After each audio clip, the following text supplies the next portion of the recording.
Taste the Daily. முறையாக ஊதியம் வழங்காத கும்பகோணம் மாநகராட்சியை கண்டித்து தற்காலிக தூய்மை பணியாளர்கள் பணிகளை புறக்கணித்து போராட்டத்தில் ஈடுபட்டனர். கும்பகோணம் மாநகராட்சியில் பணியாற்றும் 450 தற்காலிக தூய்மை பணியாளர்களில் பாதி பேருக்கு 2 மாத சம்பளம் வழங்கப்படவில்லை. இதனை கண்டித்து மாநகராட்சி அலுவலகம் முன்பு தற்காலிக தூய்மை பணியாளர்கள் பணிகளை புறக்கணித்து போராட்டத்தில் ஈடுபட்டதால் பரபரப்பு ஏற்பட்டது. மக்கள் விரோத திமுக ஆட்சியில் தங்களின் நலன் புறக்கணிக்கப்படுவதாக தற்காலிக தூய்மை பணியாளர்கள் வேதனை தெரிவிக்கின்றனர். இந்த மாதம் போடுறாங்க, இந்த மாதம்லாம் வர மாதம் போடுறாங்க. இதேமாரி கேட்டாக்க நாங்கள் போடுறோம்னு எங்களை சொல்லி ஏமாத்திட்டு இருக்கிறாங்க. நீங்கள் வேலை பாருங்க, நாங்கள் சம்பளம் போடுறோம்னு சொல்கிறாங்க. எங்களுக்கு சம்பளத்தை கொடுக்க மாட்டேங்கிறாங்க. நாங்கள் கடை இருக்குல்ல, குழு பணம் கட்ட முடியல. பிள்ளைகிட்ட வச்சு நாங்கள் ரொம்ப கஷ்டப்படுறோம். சாப்பாடுக்கு வழி இல்லை எங்களுக்கு. அவ்வளோ கஷ்டப்படுறோமா நகரத்தில் சம்பளம் பண்ண மாட்டேங்கிறாங்க. கான்ட்ராக்டுக்காரங்க எதுவும் செய்ய மாட்டேங்கிறாங்க. வேலூர் மாவட்டம் கேவிக்குப்பம் அருகே சிறுத்தை தாக்கி உயிரிழந்த இளம்பெண் குடும்பத்திற்கு உடனடியாக அரசு அறிவித்த 10 லட்சம் ரூபாய் நிவாரணத்தை வழங்க தமிழ்நாடு விவசாயிகள் சங்கத்தினர் கண்டன ஆர்ப்பாட்டத்தில் ஈடுபட்டனர். துருவம் கிராமத்தில் கடந்த 2 மாதங்களுக்கு முன்பு சிறுத்தை தாக்கியதில் அஞ்சலி என்ற பட்டதாரி இளம்பெண் உயிரிழந்தார்.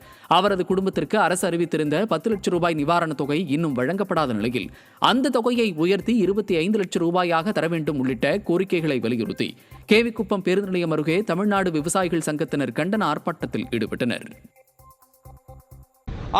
உடனடியாக 25 லட்சம் ரூபாயை இந்த குடும்பத்திற்கு வழங்க வேண்டும். வழங்கவில்லை என்று சொன்னால் அடுத்த கட்ட போராட்டத்திற்கு அகில இந்திய விவசாயிகள் சங்கம் போகும். நேராக போயிட்டு அந்த தாலுகா ஆஃபீஸை முற்றுகையிடக்கூடிய போராட்டத்தை தான் அடுத்தது நாங்கள் அறிவிக்க வேண்டியிருக்கும். அந்த அறிவிப்பிற்கு எங்களை உள்ளாக்காதீர்கள் என்பதை மட்டும் தமிழக அரசுக்கு நாங்கள் கூறிக்கொள்கிறோம். கடலூரில் சிதம்பரம் நகராட்சியோடு லால்புரம் ஊராட்சியை இணைப்பதற்கு எதிர்ப்பு தெரிவித்து கிராம மக்கள் ஆர்ப்பாட்டத்தில் ஈடுபட்டனர். இந்த ஊராட்சியை சிதம்பரம் நகராட்சியோடு இணைத்தால் 100 நாள் வேலை மற்றும் மக்களின் வாழ்வாதாரம் பாதிக்கப்படும் என்பதால் இத்திட்டத்தை கைவிடக் கோரி கிராம மக்கள் சுமார் 200 பேர் சிதம்பரம் வண்டிகேட் பகுதியில் ஆர்ப்பாட்டத்தில் ஈடுபட்டனர். அப்போது மக்கள் விரோத செயல்களில் ஈடுபடும் விடியா திமுக அரசை கண்டித்து கோஷங்களை எழுப்பினர். மேலும் இத்திட்டத்தை கைவிடாவிட்டால் மாபெரும் போராட்டத்தில் ஈடுபடப் போவதாகவும் கிராம மக்கள் எச்சரிக்கை விடுத்தனர். எங்களுடைய கிராமத்தை தனி ஊராட்சியாக அறிவிக்கலை என்றால் மீண்டும் மிகப்பெரிய ஒரு போராட்டத்தை நாங்கள் கிராமத்தை ஒன்று திரட்டி போராடும் என்று தெரிவித்துக் கொள்கிறோம். திருச்சியில் புதிதாக வாங்கப்பட்ட அரசு பேருந்து ஸ்டார்ட் ஆகாததால் பயணிகள் தள்ளிவிட்ட அவல நிலை ஏற்பட்டுள்ளது. திருச்சி தலைமை தபால் நிலையம் ரவுண்டானா பகுதியில் புதிதாக வாங்கப்பட்டதாக கூறப்படும் அரசு பேருந்து சிக்னலுக்காக காத்திருந்தது.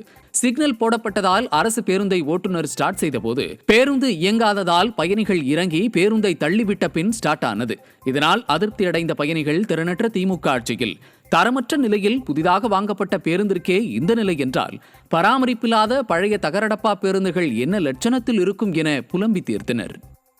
தருமபுரி மாவட்டம் பாலக்கோட்டில் மயானம் கேட்டு மார்க்சிஸ்ட் கம்யூனிஸ்ட் கட்சியினர் ஆர்ப்பாட்டம் நடத்தினர்.